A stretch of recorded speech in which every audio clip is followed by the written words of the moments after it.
સમાચાર મળી રહ્યા છે। આનંદનગર રોડ પર વિશાળકાય વૃક્ષ ધરાશાયી થઈ ગયું છે। વૃક્ષ ધરાશાયી થતા વાહન વ્યવહારો બંધ થઈ ગયા। રસ્તાઓ પર પાણી અને માર્ગ બંધ થવાથી લોકોને હાલાકીનો સામનો કરવો પડી રહ્યો છે। આનંદનગર રોડ પર પાણી ભરાઈ ગયા છે। તંત્રના તમામ દાવાઓ પોકળ સાબિત થયા છે। વૃક્ષ ધરાશાયી થવાની ઘટના આનંદનગરમાં બની છે। વહેલી સવારથી જ ત્યાંના લોકો છે પારાવાર મુશ્કેલીનો સામનો કરી રહ્યા છે, કેમ કે સોસાયટી હોય કે મુખ્ય જે રોડ હોય ત્યાં વરસાદી પાણી ભરાતા વાહન વ્યવહાર ઠપ થઈ ગયો હતો। મોટી સંખ્યામાં લોકો ત્યાં અટવાઈ ગયા હતા। ટ્રાફિક જામની સ્થિતિ હતી। આ વચ્ચે વૃક્ષ ધરાશાયી થવાની ઘટના બની છે। અમદાવાદમાં વરસાદ આવતાની સાથે જ અનેક જગ્યાઓ પર વરસાદી પાણી ભરાયા છે।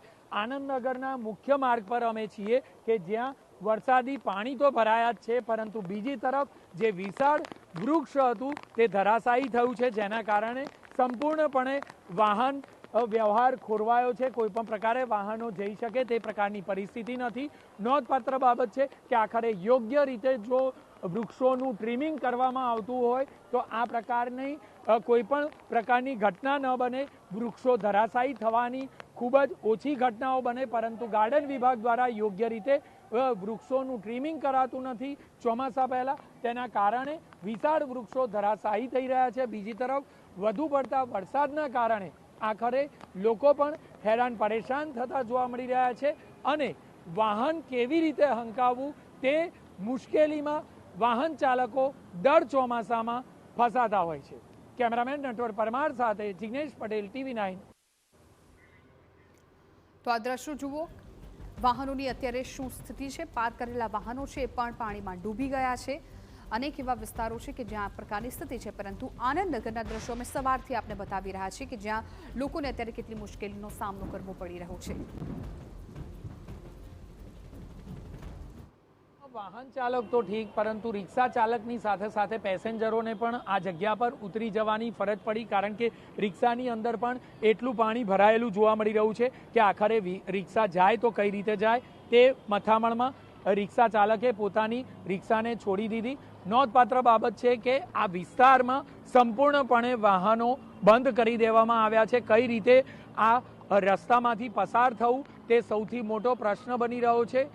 જે પ્રહલાદનગરથી વેજલપુર તરફ જવાનો આ માર્ગ છે કે જે માર્ગ પર બ્રિજની કામગીરી ચાલી રહી છે, પરંતુ કોઈ પણ પ્રકારે આ કામગીરીને કારણે પાણીનો નિકાલ પણ અટકી ગયો હોય તે પ્રકારના દ્રશ્યો હાલના તબક્કે જોવા મળી રહ્યા છે। જે ગાડી છે તે જે કાર પાર્ક કરેલી છે, એક બે નહીં પરંતુ સંખ્યાબંધ કાર છે કે જ્યાં બોનેટ સુધી પાણી આવી ગયા છે। કોઈ પણ પ્રકારે કારના ટાયર દેખાતા નથી। આખરે આ પ્રકારના પાણી ભરાવા પાછળનું કારણ શું, શા માટે તંત્ર દ્વારા આ વિસ્તારમાં કોઈ પણ પ્રકાર આવતી નથી તે બાબત મહત્વની છે, કારણ કે એકની એક જ જગ્યા પર વર્ષોથી પાણી ભરાવાની સમસ્યા છે, પરંતુ કોઈ પણ પ્રકારે તેનું નિરાકરણ લાવવામાં તંત્રના અધિકારીઓને કોઈ પણ પ્રકારે રસ ન હોય તેવું હવે દર વર્ષે દેખાતું આવ્યું છે। આખરે 15,000 કરોડનું બજેટ વપરાય છે તો ક્યાં વપરાય છે તે બાબત સૌથી મહત્વની છે।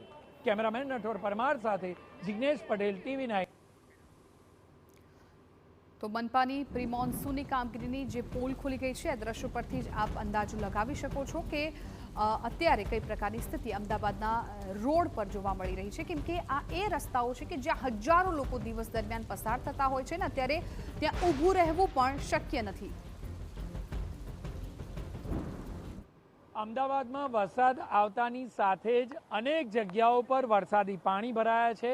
આનંદનગરના મુખ્ય માર્ગ પર અમે છીએ કે જ્યાં વરસાદી પાણી તો ભરાયા જ છે, પરંતુ બીજી તરફ જે વિશાળ વૃક્ષ હતું તે ધરાશાયી થયું છે, જેના કારણે સંપૂર્ણપણે વાહન વ્યવહાર ખોરવાયો છે। કોઈ પણ પ્રકારે વાહનો જઈ શકે તે પ્રકારની પરિસ્થિતિ નથી।